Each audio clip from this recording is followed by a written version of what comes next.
ನಮಸ್ಕಾರ, ನೀವು ನೋಡ್ತಿದ್ದೀರಾ ಅಶ್ವವೇಗ ನ್ಯೂಸ್. ನಾನು ಚಂದನಾ. ನೀವು ಟ್ರೈನ್ ಅಲ್ಲಿ ಟ್ರಾವೆಲ್ ಮಾಡ್ಬೇಕಾದ್ರೆ ಮಾಡುವಂತಹ ಈ ಒಂದು ಮಿಸ್ಟೇಕ್ ಯಾರ್ದೋ ಸ್ಯಾಲ್ರಿ ಮೇಲೆ ಹೊಡ್ತಾ ಬೀಳ್ತಿದೆ ಅಂದ್ರೆ ನೀವು ನಂಬ್ತೀರಾ? ಎಸ್, ನಂಬಲೇಬೇಕು. ಹೇಗೆ ಎತ್ತ ಏನು ಅಂತ ತಿಳ್ಕೋಬೇಕು ಅಂದ್ರೆ ಪೂರ್ತಿ ವಿಡಿಯೋನ ನೋಡಿ. ಮೊದಲನೇದಾಗಿ, ಈಗ ನಾವ್ ಎಲ್ಲಾದ್ರೂ ದೂರ ಟ್ರಾವೆಲ್ ಮಾಡ್ಬೇಕು 2 ದಿನದ ಮಟ್ಟಿಗೆ ಅಥವಾ 3 ದಿನದ ಮಟ್ಟಿಗೆ ಅಂತ ಹೇಳಿದ್ರೆ, ನಾವು ಈಸಿ ಆಗಿರ್ಬೇಕು ನಮ್ಮ ಪ್ರಯಾಣನ ಅಂತ ನಾವು ಬಯಸೋದ್ರಿಂದ ನಾವು ಜಾಸ್ತಿ ಮೊರೆ ಹೋಗೋದು ಈ ಟ್ರೈನ್. ಈಗ AC ಕಂಪಾರ್ಟ್ಮೆಂಟ್ಸ್, ನಾವು ತುಂಬಾ ಜನ ಏನ್ ಮಾಡ್ತೀವಿ, AC ಇರುತ್ತೆ, ಆರಾಮಾಗಿ ಹೋಗ್ಬೋದು, ಟ್ರೈನಲ್ಲಿ ಎಲ್ಲಾ ರೀತಿ ಫೆಸಿಲಿಟೀಸ್ ಇರುತ್ತೆ, ಪೀಸ್ ಆಗಿರುತ್ತೆ ಅಂತ ಹೇಳಿ ಸಾಕಷ್ಟು ಜನ 2 ರಿಂದ 3 ದಿನಗಳ ಕಾಲ ಟ್ರಾವೆಲ್ ಮಾಡ್ತಿದ್ದಾರೆ ಅನ್ನೋರು ಈ AC ಕಂಪಾರ್ಟ್ಮೆಂಟ್ ಗಳನ್ನ ಬುಕ್ ಮಾಡ್ಕೊಳ್ತಾರೆ. ಈ AC ಕಂಪಾರ್ಟ್ಮೆಂಟ್ ಗಳಲ್ಲಿ ಬೇಸಿಕ್ ಫೆಸಿಲಿಟಿ ಆಗಿ ಈ ಬೆಡ್ಶೀಟ್ ಗಳನ್ನ, ಫೇಸ್ ಟವಲ್ ಗಳನ್ನ ಕೊಟ್ಟಿರ್ತಾರೆ. ಅದು ನಮ್ಗೆಲ್ರಿಗೂ ಗೊತ್ತಿರುವಂತಹ ವಿಷಯ. ನಮ್ಗೆ ಗೊತ್ತಿರುವಂತಹ ಯಾರೋ ಒಬ್ರು ಅಥವಾ ನಾವ್ಗಳೇ ಯಾವ್ದೋ ಒಂದು ಟೈಮ್ ನಲ್ಲಿ ಇದು ಗೌರ್ಮೆಂಟ್ ಪ್ರೊವೈಡ್ ಮಾಡ್ತಿರೋದಲ್ವಾ ಅಂತ ಹೇಳಿ ನಾವು ಆ ಫೇಸ್ ಟವಲ್ನ ಅಥವಾ ಆ ಬೆಡ್ಶೀಟ್ ಗಳನ್ನ ಬ್ಯಾಗ್ ಅಲ್ಲಿ ಹಾಕೊಂಡು ಬಂದ್ಬಿಟ್ಟಿರ್ತೀವಿ. ಈ ರೀತಿಯಾಗಿ ಮಾಡೋದ್ರಿಂದ ಯಾರ್ದೋ ಸ್ಯಾಲ್ರಿ ಕಟ್ ಆಗ್ತಿರುತ್ತೆ, ಅದು ನಮಗೆ ಗೊತ್ತೇ ಇರೋದಿಲ್ಲ. ಅದನ್ನೇ ಹೇಳೋದಕ್ಕೆ ನಾನು ಇವತ್ತು ನಿಮ್ಮ ಮುಂದೆ ಬಂದಿದ್ದೀನಿ. ಈಗ ಯಾರೋ ಒಬ್ಬ ವ್ಯಕ್ತಿ RTI ಫೈಲ್ ಮಾಡ್ತಾನೆ.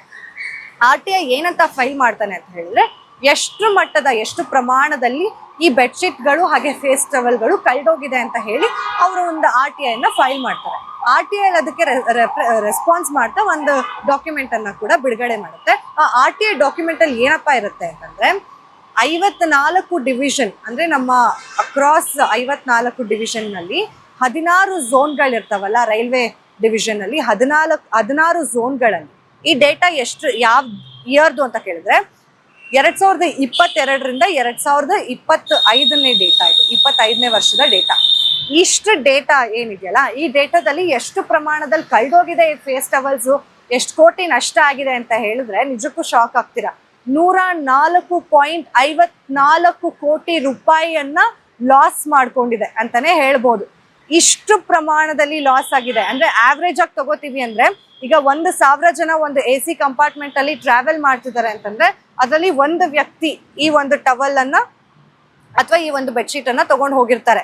ಎಷ್ಟು ದಿನಕ್ಕೆ ಎಷ್ಟು ಟ್ರೈನ್ಗಳು ಓಡಾಡ್ತವೆ, ಅದರಲ್ಲಿ ಎಷ್ಟು AC ಕಂಪಾರ್ಟ್ಮೆಂಟ್ಗಳು ಇರ್ತವೆ, ಎಲ್ಲೆಲ್ಲಿಗೆ ಟ್ರಾವೆಲ್ ಮಾಡ್ತಿರ್ತಾರೆ ಅನ್ನೋದನ್ನ ನೀವೇ ಇಮ್ಯಾಜಿನ್ ಮಾಡ್ಕೋಬಹುದು. ಯಾಕಂದ್ರೆ ನಮ್ಮ ಇಂಡಿಯಾದಲ್ಲಿ ಟ್ರಾವೆಲಿಂಗ್ ಅನ್ನೋದು ತುಂಬಾ ಜಾಸ್ತಿ ಆಗಿದೆ ಇತ್ತೀಚೆಗೆ. ಅದರಲ್ಲೂ ಡೈಲಿ ಬೇಸಿಸ್ ಅಲ್ಲಿ ನೋಡಿದ್ರೆ ಸಾವಿರಾರು ಜನ, ಲಕ್ಷಾಂತರ ಜನ ಓಡಾಡ್ತಿರ್ತಾರೆ ಈ ಒಂದು ಟ್ರೈನ್ಗಳಲ್ಲಿ. ಅದು ನಮ್ಗೆಲ್ರಿಗೂ ಗೊತ್ತಿರುವಂತಹ ವಿಚಾರ. ಸೊ ಆವ್ರೇಜ್ ಆಗಿ 1,000 ಜನದಲ್ಲಿ ಒಬ್ಬ ವ್ಯಕ್ತಿ ಈ ತರ ಫೇಸ್ ಟವಲ್ ಅನ್ನ ಅಥವಾ ಬೆಡ್ಶೀಟ್ ಅನ್ನ ಕತ್ಕೊಂಡಿರೋದನ್ನೇ ನಾವು 2022 ಅಥವಾ 2025 ಈ ಒಂದು ಟೈಮ್ ಲೈನ್ ಅಲ್ಲಿ ಆಗಿರುವಂತಹ ಕಳ್ತನದ ನಷ್ಟ ನೋಡೋದಾದ್ರೆ 104.54 ಲಕ್ಷ ಕೋಟಿ, ಅಂದ್ರೆ 104.54 ಕೋಟಿ ಖರ್ಚಾಗಿದೆ ಅಂತ, ನಷ್ಟ ಆಗಿದೆ ಅಂತ. ಅಂಡ್ ಇಲ್ಲಿ ಇನ್ನೊಂದು ವಿಚಾರ ಏನಪ್ಪಾ ಅಂತ ಹೇಳಿದ್ರೆ, ಎಲ್ಲಿ ಈ ರೀತಿಯಾಗಿ ಕಳ್ತನ ಜಾಸ್ತಿ ಆಗತ್ತೆ ಅಂತಂದ್ರೆ ಬಿಕನೇರ್, ರಾಜಸ್ಥಾನಲ್ಲಿ ಈ ಒಂದು ಕಳ್ತನದ ಪ್ರಮಾಣ ಜಾಸ್ತಿ ಇದೆ. ಅಂದ್ರೆ 24ಕ್ಕೂ ಹೆಚ್ಚು ಲಕ್ಷ ಇಲ್ಲಿಂದಾನೇ ನಷ್ಟ ಆಗಿರೋದು. ಇನ್ನು ಸೆಕೆಂಡಿಗೆ ಬರೋದು ರಾಂಚಿ, ಜಾರ್ಖಂಡ್, ಇನ್ನು ಥರ್ಡಿಗೆ ಬರೋದು ಡೆಲ್ಲಿ. ಹೀಗೆ ಹೋಗ್ತಾ ಹೋದ್ರೆ ಎಲ್ಲಾ ಕಡೆನೂ ಆಗತ್ತೆ. ಅಂಡ್ ಇನ್ನೊಂದೇನಪ್ಪಾ ಅಂದ್ರೆ, ನಮ್ಮ ಭಾರತೀಯರಿಗೆ ಸ್ವಲ್ಪ ಸಿವಿಕ್ ಸೆನ್ಸ್ ಕಡಿಮೆ ಅನ್ನೋದು ಸಿಕ್ಕಾಪಟ್ಟೆ ಕೇಳ್ತಾನೆ ಇರ್ತೀವಿ. ಹೆಂಗೆ ಅಂದ್ರೆ, ನಮ್ಮ ಮೈಂಡ್ ಸೆಟ್ಗಳು, ನಾವೇನಾದ್ರು ಟ್ರೈನಲ್ಲಿ ಟ್ರಾವೆಲ್ ಮಾಡ್ತಿದೀವಿ ಅಂತಂದ್ರೆ ಇದು ಗೌರ್ಮೆಂಟ್ ಅಲ್ವಾ ಬಿಡು ಅಂತ ಹೇಳ್ಬಿಟ್ಟು ಅದನ್ನ ಬ್ಯಾಗ್ ಹಾಕೊಂಡು ಬಂದ್ಬಿಡೋದು. ಆ ರೀತಿಯಾಗಿ ಮಾಡಕ್ ಹೋಗ್ಬೇಡಿ.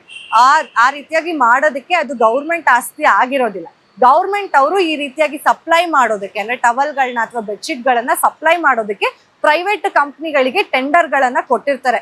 ಅವರು ಟೆಂಡರ್ ಮುಖಾಂತರನೇ ನಮ್ಗೆ ಈ ರೀತಿಯಾದಂತಹ ಒಂದು ಬೆಡ್ಶೀಟ್ ಗಳನ್ನ, ಫೇಸ್ ಟವಲ್ ಗಳನ್ನ ಸಪ್ಲೈ ಮಾಡ್ತಾ ಇರ್ತಾರೆ.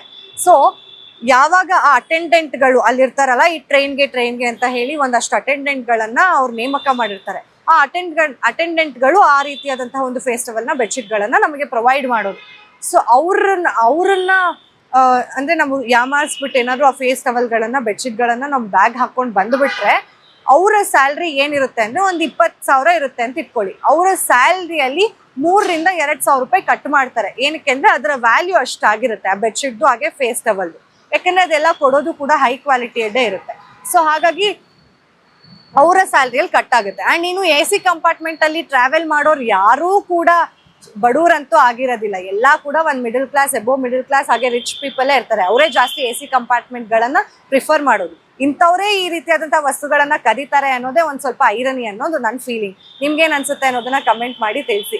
ಅಂಡ್ ಇನ್ನೊಂದು ವಿಷಯ ಏನಪ್ಪಾ ಅಂತ ಹೇಳಿದ್ರೆ ಸಿಕ್ಕಾಪಟ್ಟೆ ನಷ್ಟ ಆಗ್ತಾ ಇದೆ ಇದರಿಂದ.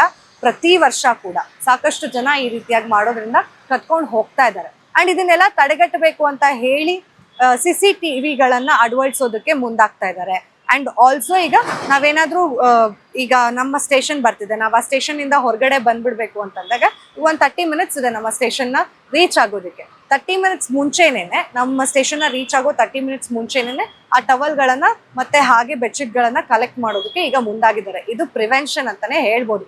ಸೊ ನಿಮ್ಗೆ ಏನ್ ಅನ್ಸುತ್ತೆ ಈ ವಿಚಾರದ ಬಗ್ಗೆ ಅನ್ನೋದನ್ನ ಕಮೆಂಟ್ ಮಾಡಿ ತಿಳಿಸಿ. ಮತ್ತೆ ಸಿಗೋಣ, ಅಲ್ಲಿವರೆಗೂ ನೋಡ್ತಾ ಇರಿ ಅಶ್ವವೇಗ ನ್ಯೂಸ್.